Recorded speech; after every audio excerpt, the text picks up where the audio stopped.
منقول ہے کہ بنو امیہ کا بادشاہ عبد الملک بن مروان جب ملک شام میں طاعون کی بیماری پھیلی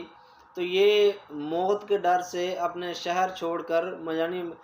ملک شام چھوڑ کر بھاگ نکلا،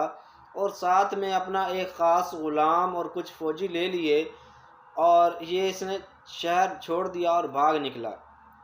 اور یہ موت سے اتنا ڈرا ہوا تھا کہ یہ گھوڑے سے نیچے نہیں اترتا تھا اور گھوڑے کی پیٹھ پر ہی سوتا تھا۔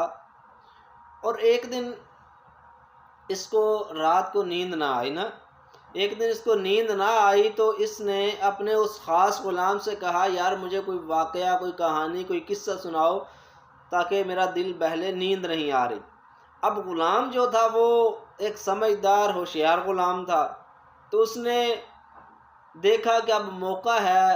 بادشاہ کو، عبد الملک بن مروان کو نصیحت کرنے کا، تو کیوں نہ کہانی کے ذریعے ہی نصیحت کر دیں۔ تو اس غلام نے کہا کہ ایک جنگل میں ایک لومڑی تھی جو بادشاہ یعنی شیر کی خدمت کیا کرتی تھی، اور جو جنگل کے درندے تھے وہ لومڑی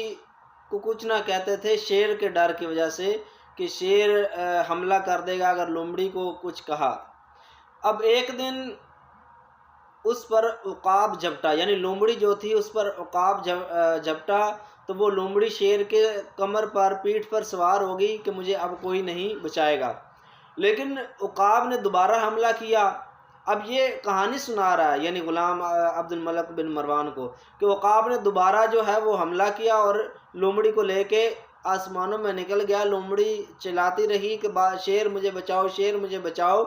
لیکن شیر نے یہ کہا کہ میں زمین والوں سے تو تیری حفاظت کر سکتا ہوں، لیکن آسمان سے آنے والی تکلیف، آسمان سے ہونے والے حملے سے میں تجھے نہیں بچا سکتا۔ جب غلام نے عبد الملک بن مروان بادشاہ کو یہ واقعہ سنایا تو اس کی عقل میں بیٹھ گئی اور وہ سمجھ گیا بات کو کہ اگرچہ میں جتنے فوجی لے آؤں، اگرچہ میں بادشاہ ہوں، مجھے میری بادشاہی زمین والوں سے تو میرے فوج میری حفاظت کر لے گی، اور لیکن آسمان سے آنے والی بلاؤں، آسمان سے آنے والی آفتوں سے نہ مجھے میری فوج بچا سکتی ہے، نہ مجھے میری بادشاہی بچا سکتی ہے۔ تو لہٰذا وہ نصیحت حاصل کرتے ہوئے واپس ملک شام چلا گیا۔ یہ ایک لطیفہ بھی تھا جو کتابوں میں ہم نے پڑھا، لیکن ایک